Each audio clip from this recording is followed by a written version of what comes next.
All of us in principle got used to the idea that somewhere in 5 billion years, the sun will turn into a red giant and swallow the Earth. This is a huge period of time, and it is clear that if by that time, humanity will not have time to escape, as they say it's their own fault. But what will be life on Earth and in the solar system in the relatively foreseeable future, for example, in 100,000 years from the point of view of a tiny planet, and even with the extinction of the dinosaurs, has passed 650 times more time, but on the other hand 100,000 years. This is generally within the planning horizon of human civilization, and the term "after all our species" is only twice as old. What will be the future of our descendants from the point of view of the Earth and space? The first thing that will catch the eye of a time traveler is that in 100,000 years, the starry sky will look completely different. Not that the inhabitants of modern cities that do not see the stars so it was important, but still it is worth reminding that the stars also move, just they are so far away that we from the Earth, it is almost not noticed. Only almost. After all, if the star Bernarda in 6 light years, and it for 365 Earth days, changes its position in the sky, as much as 10 angular seconds is its own record for our sky, the movement of the rest of the stars to notice the naked eye unrealistic, but 100,000 years is enough time for the signs of the zodiac to have to be rewritten. By the way, this is only now. Bernard's star is 6 light years away from the Earth. In 100,000 years, our neighborhood will also thin out a bit. Bernard's star will first approach the Earth by 3 light years, perhaps even taking over the title of closest from Proxima Centauri, and then will fly the hell away. And in 100,000 years, 000 years will be more than 10 light years away from us. Alpha Centauri system, by the way, will also be twice as far away, and will be somewhere in 6 light years. In addition to the name of the closest stars to the Sun at that time, will share the growth 248 Gliese 445, and about 3 more potential candidates here. Then begins the most interesting in recent years. Having received at the disposal of supercomputers, scientists have calculated the trajectories of many stars for years, both backward and forward, and it was revealed that our Sun is not a hermit to it. Quite often approach other luminaries. For example, 70,000 years ago, the star shoals passed by the Sun at a distance of only 0.8 astronomical units away.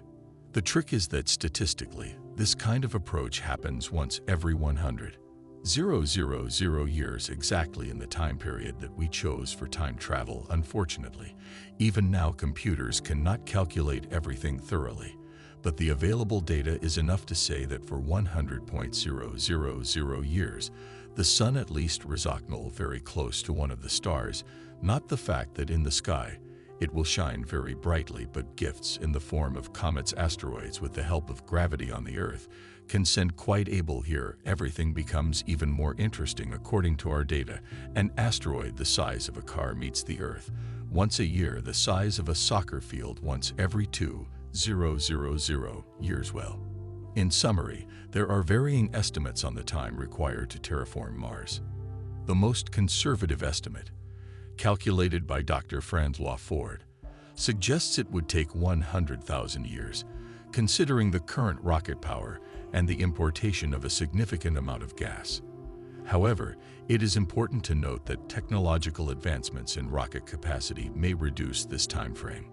On the other hand, more optimistic estimates, such as those proposed by Robert Zubrin in his book, The Case for Mars, suggest that with existing technologies and innovative ideas, like using mirrors to heat Mars and introducing gases through bacteria bombardment, terraforming could be achieved in 100 to 200 years. Regarding the Earth's rotational speed, there are conflicting studies.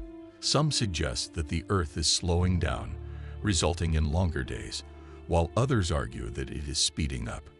Recent data shows that on June 29, 2022, the Earth's rotation was slightly faster than average. These changes may impact those who work with delicate equipment, particularly pilots and sailors. As for the North Star, Polaris, its position in the sky changes over long periods of time. In approximately 3,000 years, Gamma Cephus is expected to replace Polaris as the North Star. However, finding the North without relying on a single star will become necessary. Supernova events are rare even by galactic standards, but they can provide celestial landmarks for future generations to navigate and study. It is worth noting that Johannes Kepler, along with others, studied the star SN 1604, which was visible even in daylight.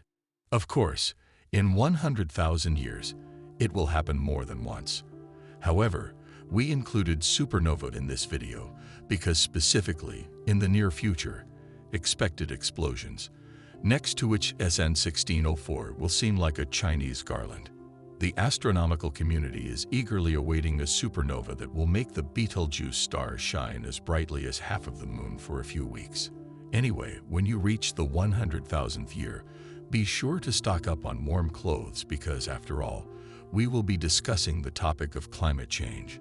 Luckily, we won't have to discuss the schizophrenic abandonment of chargers in the name of saving the climate. Talking about space primarily, the climate problem is a major mystery known as the 100,000-year problem. From the scientific perspective, the climate on Earth should change due to fluctuating tilt and orbit. The more the Earth is tilted, the more energy one hemisphere receives, and the less the other receives, leading to climate change with orbit variations. The duration of these cycles and variations in inclination are well studied.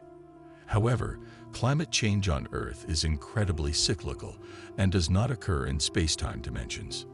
In conclusion, the text highlights the anticipation of future supernova explosions and their impact on the astronomical community.